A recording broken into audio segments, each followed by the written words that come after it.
어제 예수님께서 어린아이, 귀신 들린 어린아이를 에게서 귀신을 쫓아냈습니다. 이 귀신은 사람들에게 끊임없이 고통스러운 삶을 주잖아요. 넘어뜨리고, 그렇죠? 들리지도 않고 보이지도 않게.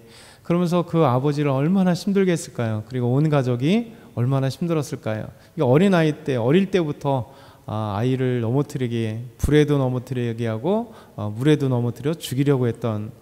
근데 이 고통 가운데 예수님께서 정말 이렇게 귀신을 쫓아내 주심으로 해방을 갖게 하신, 이게 어려우면 항상 이제 그 신약 성경에 특별히 복음서에 귀신을 쫓아내는 이야기들이 우리 예수님의 삶에 너무나 많습니다.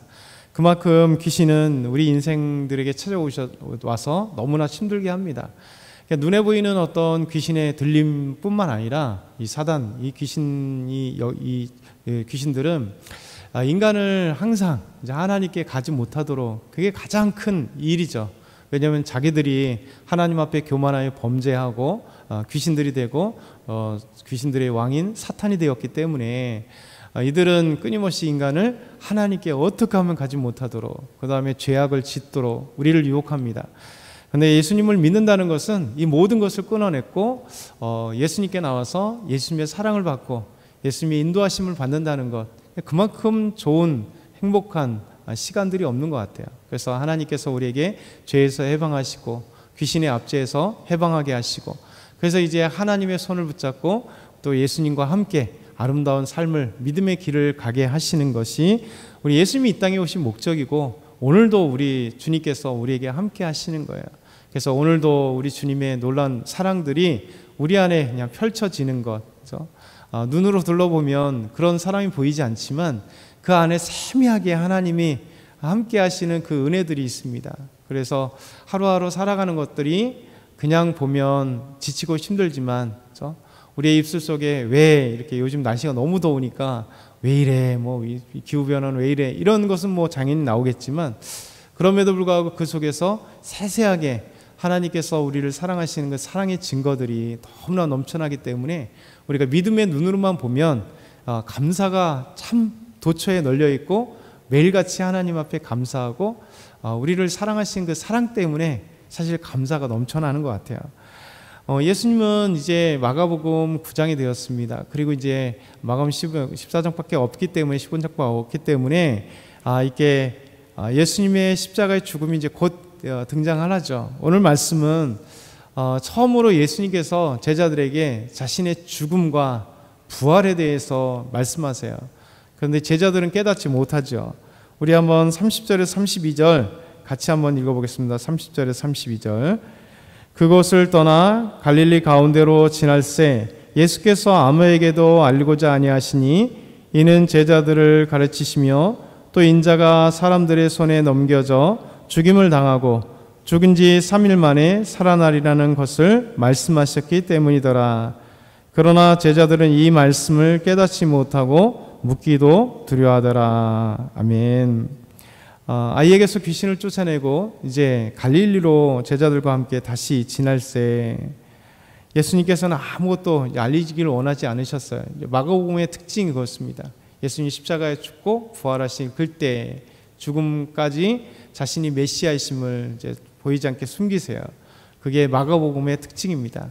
그러면서 십자가상에 이분이 그리스도시구나라는, 또 더더군다나 부활의 그 영광이 이제 거기에 하이라이트로 다 가는, 이게 마가복음의 특징으로 나타나는 아주 중요한 의미입니다. 예수님은 어떤 사건마다 항상 알리시길 원하지 않으세요. 그런데 이제 보이지 않게 예수님은 알리시길 원하지 않지만 사실 치료받은 사람 얼마나 기쁘겠어요. 그러니 그 소식을 전하게 되고, 근데 그 전하지 말라 하는 것이 오히려 증폭돼서 더 아름답게 전해지는 거죠. 귀신을 쫓아내고 그것이 더 아름답게 전해지고, 사람들이 치유받으면 더 아름답게 전해지고, 그렇게 전해집니다. 이렇게 예수님께서 귀신을 쫓아내시고 난 다음에 아무도 알리기를 원하지 않으셨지만 그래 알려졌고, 또 제자들과 함께 이제 갈릴리로 쭉 지방으로 다니실 때 그 중에 제자들이 노중에서 길에서 함께 할 때 자기들이 쑥덕쑥덕 이제 이야기를 하는 겁니다. 그렇죠? 근데 그 얘기하는 상황 속에 예수님께서 그 제자들에게 이렇게 말씀하세요. 인자가 사람들의 손에 넘겨져 죽임을 당하고 죽인 지 3일 만에 살아나니라. 예수님께서 처음으로 이제 사람들에게서 사람들이 나를 잡아서 넘기고 내가 죽을 거다, 그리고 3일 만에 살아날 거다라는 이 놀라운 소식을 전하니까 이 제자들은 처음 듣는 얘기잖아요. 꿈에도 생각하지 못하는 겁니다. 왜냐하면 지금 예수님 부르셔서 지금 다니는 곳마다 놀라운 기적과 기적의 연속이잖아요. 그렇죠? 오병이어 있었죠. 칠병이어 있었죠. 수많은 사람들이 이 떡과 이 빵과 이 물고기를 인해서 기적과 같이 막 5천 명이 먹고 4천 명이 먹어도 7광줄이 12광줄이 남는 놀라운 기적의 역사가 있죠. 그 더럽고 사람을 고통스럽게 했던 귀신들이 막 떠나가죠. 그러면서 또 치유받죠. 하나님의 말씀에는 권위가 있죠. 이런 어떤 놀라운 역사들이 그의 삶에 가득한데 왜 갑자기 뜬금없는, 이해가 안 되는 거죠. 예수님의 목적이 이 땅에 우리를 위하여 죽으러 오신 건데 제자들은 전혀 그런 생각은 없는 거죠. 지금 그러지 않겠어요? 여러분이나 저나 예수님과 지금 따라가면 막 수많은 사람들이 몰려오고 항상 희망의 메시지와 막 힘들고 어려울 때도 하나님이 함께 하시고 풍랑 가운데도 함께 하시고 이런 놀라운 것들이 펼쳐져 있는데 이 예수님과 계속하고 싶지 않겠어요? 이 놀라운 광경들을 매일같이 경험하면서 오늘도 막 어떤 일이 벌어질까 이런 것들로 이게 가슴 벅차지 않겠어요? 더더군다나 이제 예수님 당시 이때에 이 메시아관이 뭐냐면 하나님이 이 땅에 그리스도를 메시아를 보내시면 그 메시아는 우리 로마의 폭정 가운데, 로마의 지배 가운데 우리를 해방시켜줄 진정한 왕이 이 땅에 오실 것이다. 다윗의 후손 가운데 오시는 그는 조금 변질돼서 예수님 당시에는 이 메시아 대망이라고 그래요. 그래서 우리나라는 이것에 압제해서, 로마의 압제해서 해방하실 정치적인 메시아를 기대했거든요.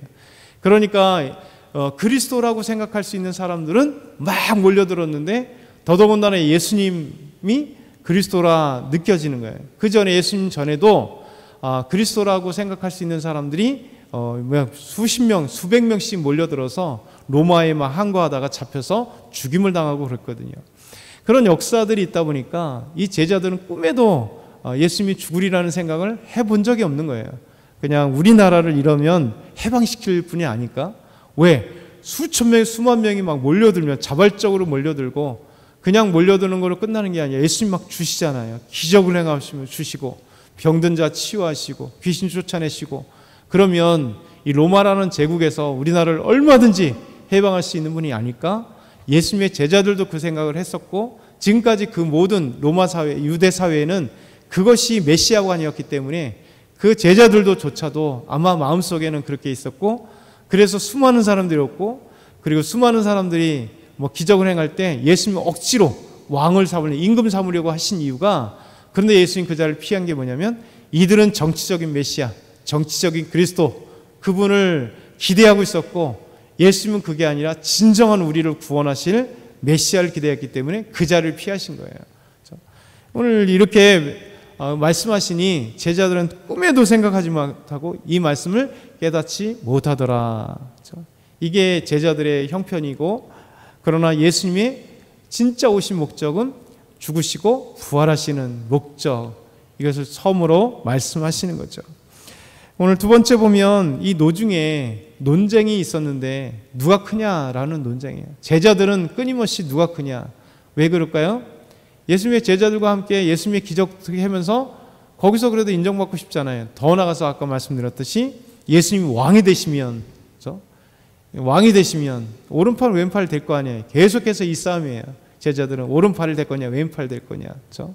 요한의 어머니가 오셔서 우리 아들 야고보와 요한 오른쪽 왼쪽 해주게 했어요. 그렇죠? 지금 국무총리 하나 해주시고, 그래도 법무장관이 그래도 다음이 법무장관 하게 해주세요. 아니면 행안부 장관 한번 해주세요. 이런 거잖아요. 근데 제자들도 마찬가지입니다. 서로 말씀 보면 33절에 37절 보면 이제 가버나움의 집에 이르렀더니 제자들에게 예수님이 묻습니다. 너희들이 길에서 서로 토라는 건 뭐냐? 서로 말한 건 뭐냐? 자기들끼리 얘기했는데 예수님은 알고 계셨어요. 이는 뭡니까?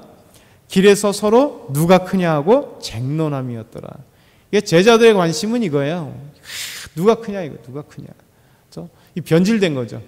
교회 안에도 마찬가지예요. 교회 안에도 하나님께 헌신하면 이게 보이지 않는 이게 믿음 싸움이 있어요. 그렇죠? 막 이렇게 돋보이려고 하는 사람들이 있단 말이죠.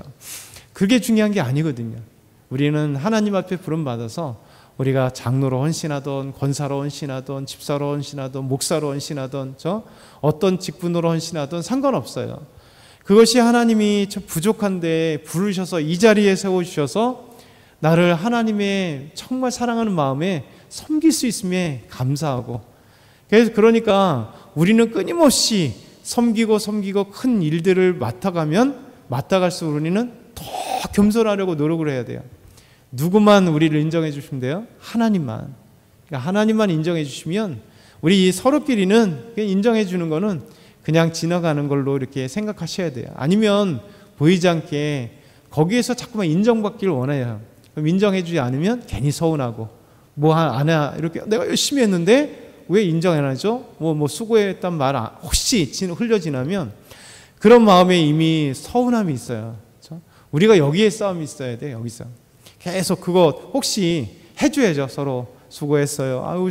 이런 거는 이제 우리가 서로 해줘야 되는데, 그거를 받기 위해서 한다면 우리의 마음 가운데 이미 변질되어서 자꾸 하나님이 기뻐하시는 일이 아니라 내가 무언가 인정받기 위해서 내가 무엇인가 하니까 이제 여기에 제자들처럼 누가 크냐 말은 안 하죠.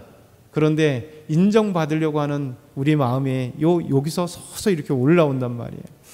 그래서 우리는 믿음 싸움에는 항상 그건 것 같아요. 우리가 열심히 섬기고 열심히 일하되 겸손하자. 하나님이 인정해 주신다.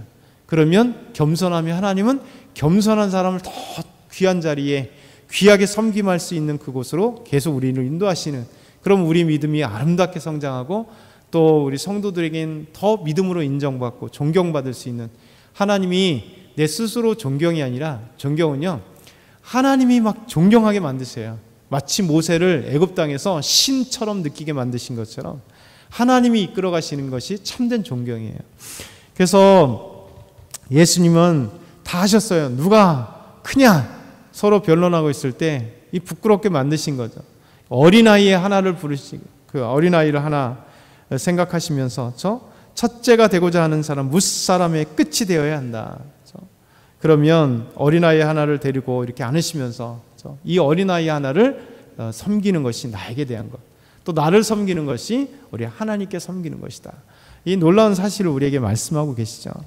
그래서 이 말씀을 한번 잘 기억하셔서 우리는 하나님 앞에 정말 귀한 순종의 모습을 하면 하나님이 우리를 다 인정해 주세요. 그리고 여러분을 정말 믿음의 자리에 베드로같이 아마 예수님의 이름으로, 여러분의 이름이 베드로, 요한, 야고보 이렇게 아름다운 이름으로 기억하시고 아름다운 하나님의 교회에서 하나님이 세우시는 참된 하나님의 일꾼들이 되는 것, 이것을 기억하시길 소망하면서 오늘도 하나님께 나아가길 소망합니다.